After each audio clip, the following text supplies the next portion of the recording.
Hi everyone, this is the last video in the series of the books I've been reading. But granted, this series is a bit more special because I did not finish it during the lockdown.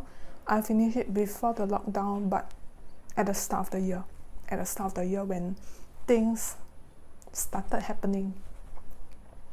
So as you can see from this, the title is the Mahabharata. And I'm sure many of you are familiar with this Indian epic. And if not, you will probably be very familiar with a version which is shorter, very, very short, but at the same time very, very informative, which is the Bhagavad Gita.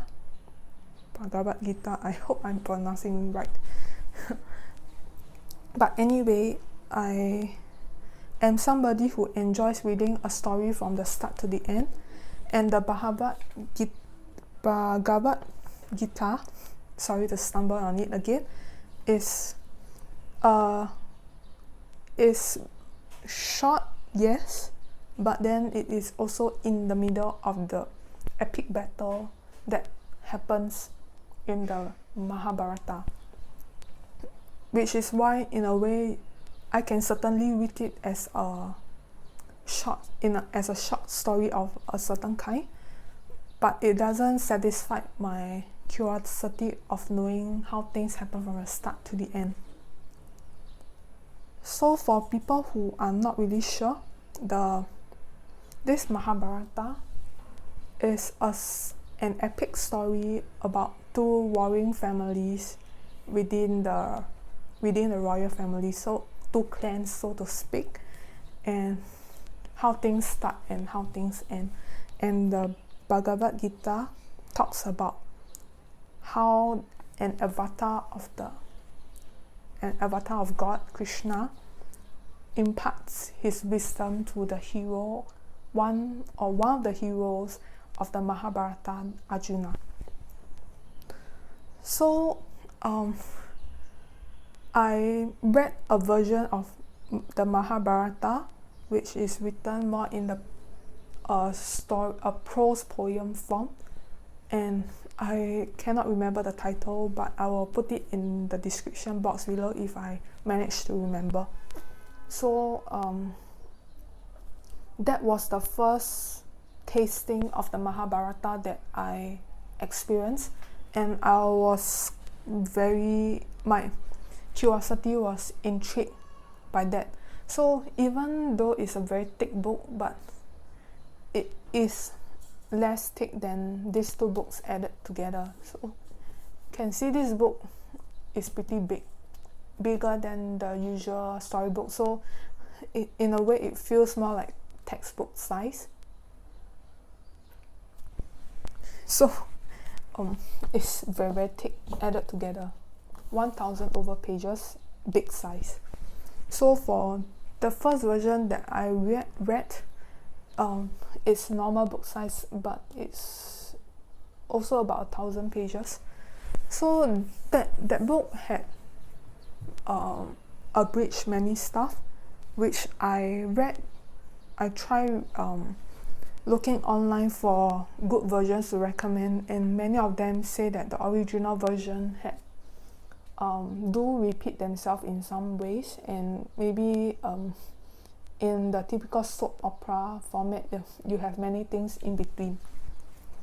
So I was trying to look for a version after the story prose that I've read that I can keep, and at the same time it's in a readable English format.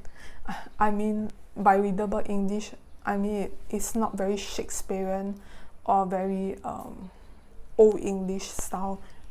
Those makes me very tired easily. So I saw on Book Dispository that this version is available, and I tried looking for reviews on the book on Goodreads, and the review there was quite good to say the least. So I decided to buy this this version. So I really do like this version a lot. But because I have read the first in the first book where it is more prose and prose poem format, is a bit more impersonal. So I do feel that version is less biased. You know, you can read the story and you can make your own decision on who is the good one and who is the bad party. Because what I experienced from reading the Mahabharata is that, of course, there's a good and a bad, but I don't feel it that way, because I do see that even the bad party, their reason for the war is reasonable, and the heroes of the stories, they do make certain mistakes which are sometimes I feel despicable, you know. But to come back to this version, I like that it's yes, it's more readable, but that's also because they do pull you into the story with more strong words, and so you will be tempted to see the bad as really the villains of the story, and the heroes as the heroes.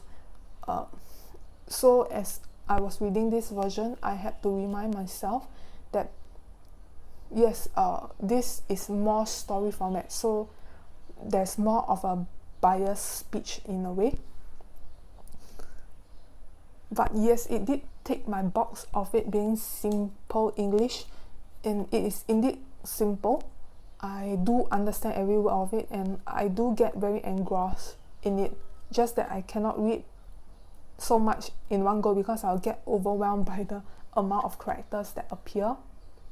And you know, the Mahabharata, it does contain a lot of spiritual knowledge, which I often use it to apply. I often apply it to tarot reading. For example, the very famous in the very famous Bhagavad Gita, where Arjuna was in the chariot and Krishna was his charioteer. So I often apply it to the chariot card in the tarot, because I do see the chariot in the tarot as a form of us questioning our way of being, our actions in life. And you know, I do rely on this book, at least this version, for many of my tarot pools. I employ it as a bibliomancy, and I do find that it does answer quite a lot of questions. So why I like this version as well, because it does give also some nods to characters that seem not as heroic as the heroes of our story. You know, the Pandava family, I believe.